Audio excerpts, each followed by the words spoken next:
Good evening, my friends. Welcome back to Read Aloud. Let's read something together. So, if the perspective looks a little bit different, it's because, as you can see, there is a tent in my basement. I normally do Read Aloud right over there, and right now there's a 7 by 12-foot tent that's occupying most of the basement. So, I'm over here at an alternative workspace in the basement. Um, Bedtime ran late this evening. I apologize for my delay in getting here. I don't know that we'll be able to do a full, like, 3 chapters tonight. Um, just because there are other things that need to happen before I go to bed tonight. Um, Whatever your day has been like, I hope you're doing okay. I hope that you got the things you needed from the people around you. I hope that I hope that you're okay, and I'm glad that you're here tonight. I'm not in the tent, Mom. I'm next to the tent. Uh, I couldn't find a comfortable spot to sit with a computer and the book and the light. That just. I'll see if I can make it work on Wednesday, but I have not figured that out yet. So, um, but we are ready for chapter 6 in Anne of Green Gables, which we began, I think, a week ago now, by Lucy Maud Montgomery. We've met Anne. She seems delightful. Marilla is taking her to a nearby town to basically figure out how she can send Anne back. Matthew wants to keep her, and Marilla's sort of starting to realize that Anne is a really good kid, and she's never really caught a break in her entire life. And chapter 6 is called Marilla Makes Up Her Mind. I suspect this is when the story kind of enters its main phase, but I don't know. Let's find out. Chapter 6 Marilla Makes Up Her Mind. Get there they did, however, in due season. Mrs. Spencer lived in a big yellow house at White Sands Cove, and she came to the door with surprise and welcome mingled on her benevolent face. "Dear, dear," she exclaimed, "you're the last folks I was looking for today, but I'm glad to see you. You'll put your horse in? And how are you, Anne?" "I'm as well as can be expected, thank you," said Anne smilelessly. A blight seemed to have descended on her. "I suppose we'll stay a little while to rest the mare," said Marilla, "but I promised Matthew I'd be home early. The fact is, Mrs. Spencer, there's been a queer mistake somewhere, and I've come over to see where it is. We sent word, Matthew and I, for you to bring us a boy from the asylum. We told your brother Robert to tell you we wanted a boy 10 or 11 years old." "Marilla Cuthbert, you don't say so," said Mrs. Spencer in distress. "Why, Robert sent the word down by his daughter Nancy and said you wanted a girl. Didn't she, Flora Jane?" appealing to her daughter, who had come out to the steps. "She certainly did, Miss Cuthbert," corroborated Flora Jane earnestly.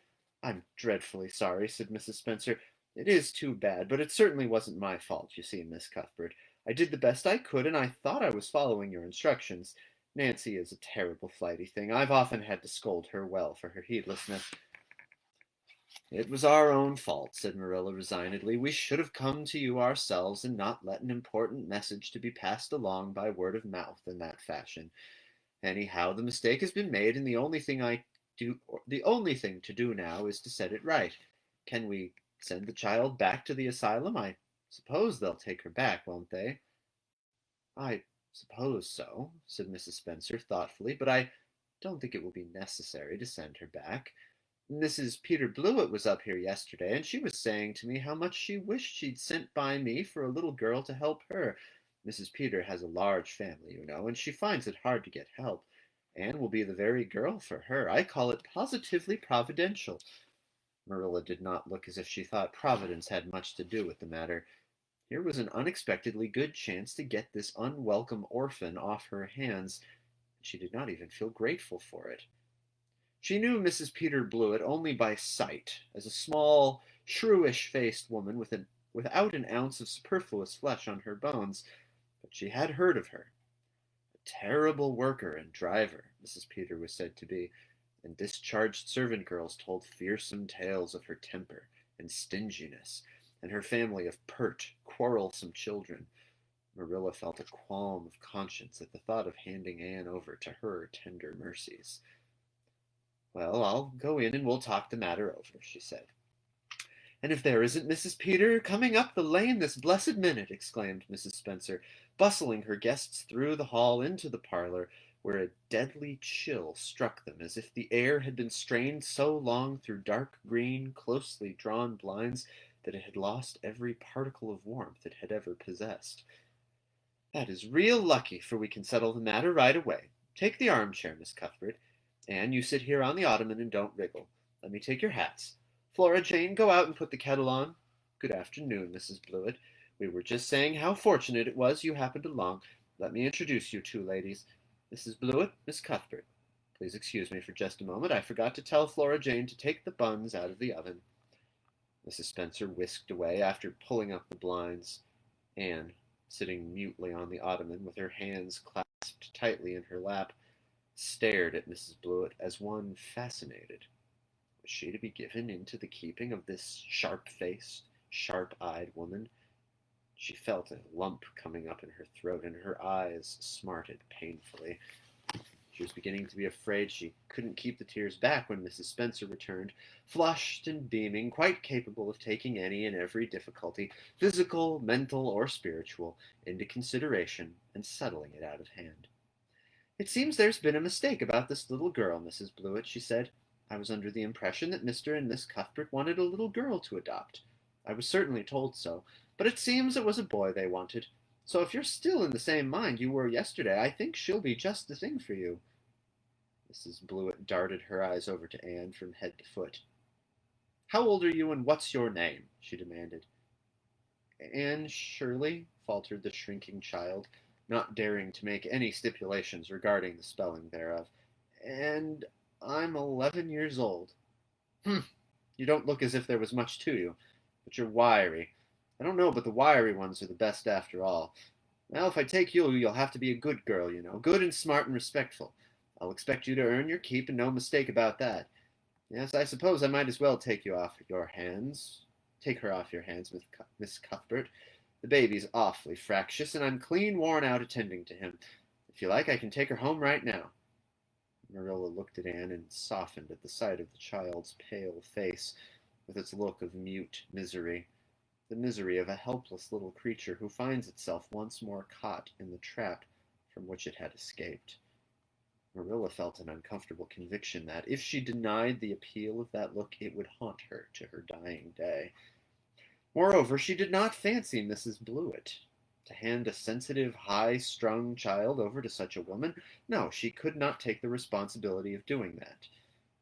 Well, I don't know, she said slowly. I didn't say that Matthew and I had absolutely decided that we wouldn't keep her. In fact, I may say that Matthew is disposed to keep her. I just came over to find out how the mistake had occurred. I think I'd better take her home again and talk it over with Matthew. I feel that I oughtn't to decide on anything without consulting him. If we make up our mind not to keep her, we'll bring or send her over to you tomorrow night. If we don't, you may know that she is going to stay with us. Will that suit you, Mrs. Blewett? I suppose it'll have to, said Mrs. Blewett ungraciously. During Marilla's speech, a sunrise had been dawning on Anne's face. First, the look of despair faded out. Then came a faint flush of hope.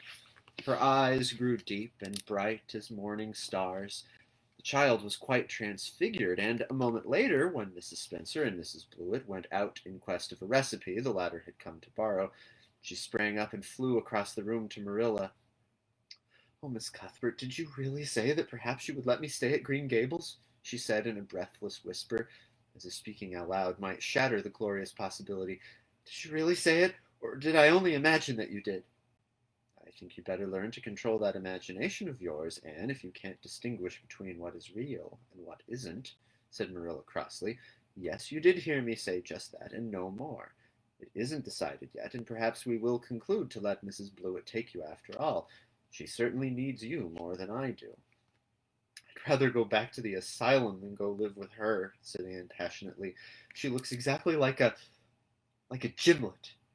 Marilla smothered a smile under the conviction that Anne must be reproved for such a speech. A little girl like you should be ashamed of talking so about a lady and a stranger, she said severely. Go back and sit down quietly and hold your tongue and behave as a good girl should. I'll try to do and be anything you want me, if only you'll keep me, said Anne, returning meekly to her ottoman. When they arrived back at Green Gables that evening, Matthew met them in the lane. Marilla, from afar, had noted him prowling along it and guessed his motive. She was prepared for the relief she read in his face when he saw that she had at least brought Anne back with her. But she said nothing to him relative to the affair until they were both out in the yard behind the barn milking the cows. Then she briefly told him Anne's history and the result of the interview with Mrs. Spencer. I wouldn't give a dog I liked to that Blewett woman, said Matthew with an unusual vim. I don't fancy her style myself, admitted Marilla, but it's that or keeping her ourselves, Matthew. And since you seem to want her, I suppose I'm willing, or have to be. I've been thinking over the idea until I've got kind of used to it. It seems a sort of duty. I've never brought up a child, especially a girl, and I dare say I'll make a terrible mess of it, but I'll do my best. So far as I'm concerned, Matthew, she may stay. Matthew's shy face was aglow of delight. Well, now, I reckoned you'd come to see it in that light, Marilla, he said. She's such an interesting little thing. It'd be more to the point if you could say she was a useful little thing, retorted Marilla, but I'll make it my business to see she's trained to be that. And mind, Matthew, you're not to go interfering with my methods. Perhaps an old maid doesn't know much about bringing up a child, but I guess she knows more than an old bachelor. So you just leave me to manage her. When I fail, it'll be time enough to put your oar in. There, Marilla, you can have your own way, said Matthew reassuringly. Only be as good and kind to her as you can without spoiling her. I kind of think she's one of the sort you can do anything with if you can only get her to love you. Marilla sniffed to express her contempt for Matthew's opinions concerning anything feminine, and walked off to the dairy with the pails.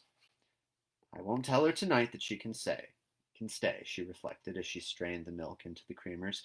She'd be so excited that she wouldn't sleep a wink. Marilla Cuthbert, you're fairly in for it. Did you ever suppose you'd see the day when you'd be adopting an orphan girl? It's surprising enough, but not so surprising as that Matthew should be at the bottom of it.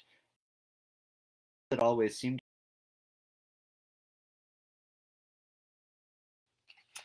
Sorry about that, folks. I don't know what just happened. I was literally on the second to the last sentence in the chapter, and then suddenly my computer said the video has ended. So, okay, let's get right back into it. We'll finish chapter 6, and we'll go ahead and read chapter 7, and then I need to go do stuff. So anyway, Marilla says it's surprising enough, but not so surprising as that Matthew should be at the bottom of it. Him that always seemed to have such a mortal dread of little girls. Anyhow, we've decided on the experiment, and goodness only knows what will come of it. Chapter 7. Anne says her prayers. When Marilla took Anne up to bed that night, she said stiffly, Now, Anne, I noticed last night that you threw your clothes all around about the floor when you took them off. That is a very untidy habit, and I can't allow it at all. As soon as you take off any article of clothing, fold it neatly and place it on the chair. I haven't any use at all for little girls who aren't neat. I was so harrowed up in my mind last night that I didn't think about my clothes at all, said Anne. I'll fold them nicely tonight. They always made us do that at the asylum. Half the time, though, I'd forget, and I'd be in such a hurry to get into bed nice and quiet and imagine things. You'll have to remember a little better if you stay here, admonished Marilla. There, that looks something like. Say your prayers now and get into bed. I never say any prayers, announced Anne. Marilla looked horrified astonishment. Why, Anne, what do you mean? Were you never taught to say your prayers? God always wants little girls to say their prayers. Don't you know who God is, Anne? God is a spirit, infinite, eternal, and unchangeable in his being, wisdom, power, holiness, justice, goodness, and truth, responded Anne promptly and glibly. Marilla looked rather relieved. So you do know something then. Thank goodness. You're not quite a heathen. Where did you learn that? Oh, at the asylum Sunday school. They made us learn the whole catechism. I liked it pretty well. There's something splendid about some of the words.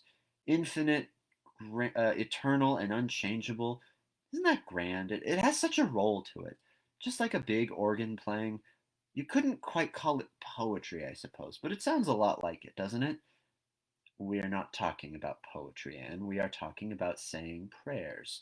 Don't you know it's a terrible, wicked thing not to say your prayers every night? I'm afraid you are a very bad little girl. You'd find it easier to be bad than good if you had red hair, said Anne reproachfully. People who haven't red hair don't know what trouble is. Mrs. Thomas told me that God made my hair red on purpose, and I've never cared about him since. And anyhow, I'd always be too tired at night to bother saying prayers. People who have to look after twins can't be expected to say their prayers. Now, do you honestly think they can? Marilla decided that Anne's religious training must be begun at once. Plainly, there was no time to be lost. You must say your prayers while you are under my roof, Anne. Why, of course, if you want me to, assented Anne cheerfully. I'd do anything to oblige you, but you'll have to tell me what to say for this once. After I get into bed, I'll imagine out a real nice prayer to say always. I believe that it will be interesting now that I come to think of it. You must kneel down, said Marilla in embarrassment. Anne knelt at Marilla's knee and looked up gravely. Why must people kneel down to pray? If I really wanted to pray, I'll tell you what I'd do. I'd go out into that great big field all alone or into the deep, deep woods, and I'd look up into the sky, up, up, up into that lovely blue sky that looks as if there was no end to its blueness, and then I'd just feel a prayer. Well, I'm ready. What am I to say? Marilla felt more embarrassed than ever. She had intended to teach Anne the childish classic, Now I Lay Me Down to Sleep, but she had, as I have told you, the glimmerings of a sense of humor, which is simply another name for the fitness of things, and it suddenly occurred to her that that simple little prayer, sacred to white-robed childhood lisping at motherly knees, was entirely unsuited to this freckled witch of a girl who knew and cared nothing about God's love, since she had never had it translated to her through the medium of human love. You're old enough to pray for yourself, Anne, she said finally. Just thank God for your blessings and ask him humbly for the things you want. Well, I'll do my best, promised Anne, burying her face in Marilla's lap.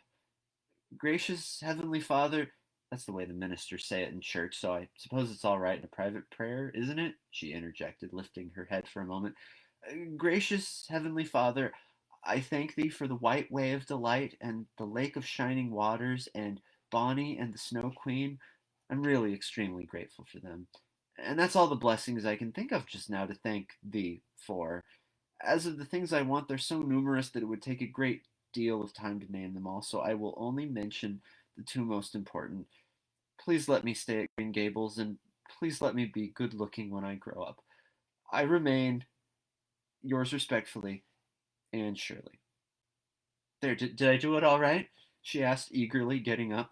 I could have made it much more flowery if I'd had a little more time to think it over.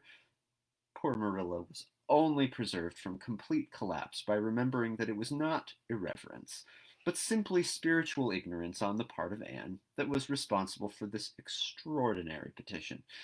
She tucked the child up in bed, mentally vowing that she should be taught a prayer the very next day, and was leaving when Anne called her back. I've just thought of it now. I should have said Amen in place of yours respectfully, shouldn't I? The way the ministers do. I'd forgotten it, but I felt the prayer should be finished off in some way, so I put in the other. Do you suppose it'll make any difference?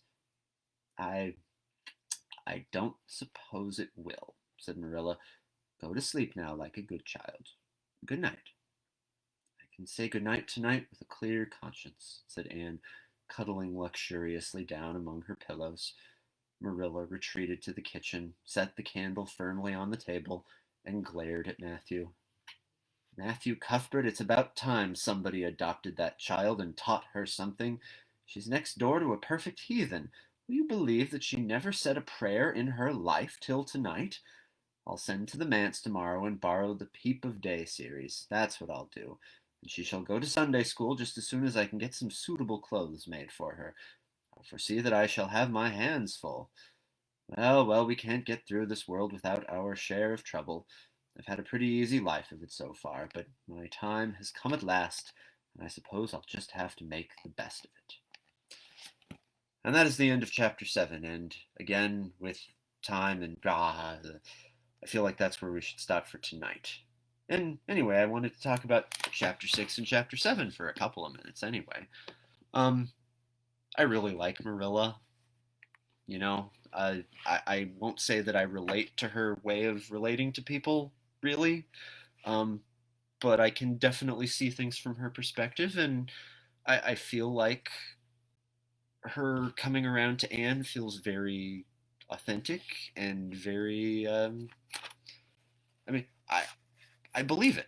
I believe this story. This all seems very, very plausible in both in just in terms of what has actually happened, but also in terms it.